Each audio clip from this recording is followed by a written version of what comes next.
பட்ட மாதிரி தொல்லை வராங்கன்னா அதுக்கு ஒரே வழி உங்க மச்சான் சூரியபிராச நாம கொலை பண்ணாதான்.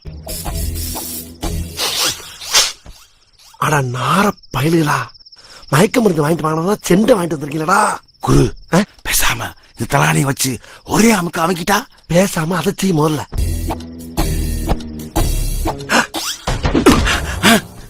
ஏன் குரு அடிக்கிறீங்க? மூஞ்சில சமைக்கிறதுனா நெஞ்சில சமைக்கிறேன், ஏன் சமைக்க வேண்டியதானே? குரு 11:40 ஆகுது. அதுக்கு என்னப்ப 12 மணிக்கு மேல நான் யமகண்டம். டேய், யமகண்டத்துக்கு இதுக்கு என்ன இருக்கு? இல்லைனா எதிரில பிராந்தி கிடக்கு, அங்க போய் ஆளுக்கு ஒரு கட்டிங் போட்டுடலாம். ஏண்டா டேய், கொலை செய்ய வந்தமா இல்ல கொடைக்கானல் டூர் வந்தமாடா? இந்த பார், எல்லாரும் அங்க போய் உட்காருங்க. 12:05 ஆனவன கூப்பிடுவேன். குபுக்கு வந்து சோழி அமைச்சு, புரியுதா?